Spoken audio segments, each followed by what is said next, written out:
একের পর এক নানা ধরনের ঘটনা ঘটছে।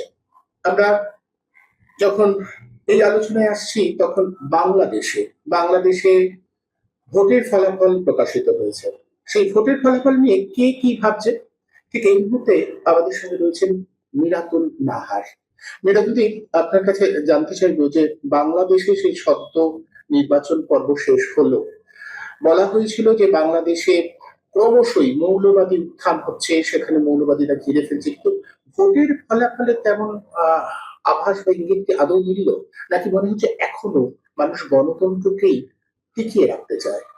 একেবারে চমকপ্রদ ঘটনা বললে ঠিক বলা হয় বলে আমার মনে হচ্ছে বাংলাদেশের নির্বাচনের ফলাফলটি।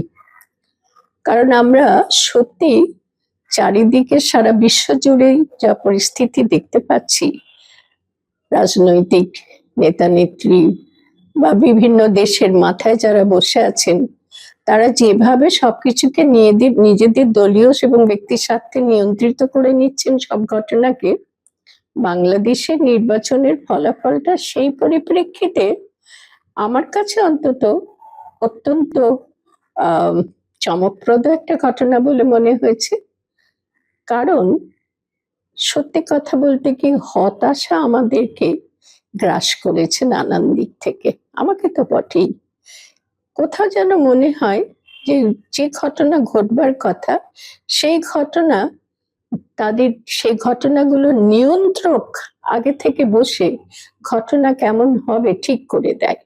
বিশেষত আজকের দিনে সব সব দেশে, প্রায় সারা পৃথিবী ঘুরেই, আর আমাদের দুটো প্রতিবেশী দেশে তো বটেই, নির্বাচনকে নিয়ে নিয়ন্ত্রণের ব্যাপার ট্যাপার খুব ভালোভাবে ঘটে। তারপরেও এমন এমন ব্যাপারটি দেখা যাবে যে এবার আমি অন্তত প্রত্যাশা করিনি। সেই জন্যে এক ধরনের মনের দিক থেকে আনন্দে উদ্বেল হওয়ার মতন অবস্থা হয়েছে। তাহলে সেই ইউরেকার মতো বলে উঠতে ইচ্ছে করছে, না না, এখনো আছে মানুষ তাদের হুঁশ, বিবেক, মেরুদণ্ড সবকিছু বিসর্জন দেয়নি।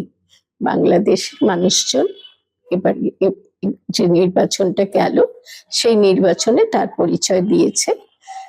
আরেকটা দিক খুব ভালো, যে নির্বাচন আজকাল মনে করা হয় যে নির্বাচন আর কেউ মানুষ নির্বাচন প্রক্রিয়ার মাধ্যমে ভোট দিতে পারে না। সেটাও প্রমাণিত হলো যে না, সেটা সবটা সত্য নয়।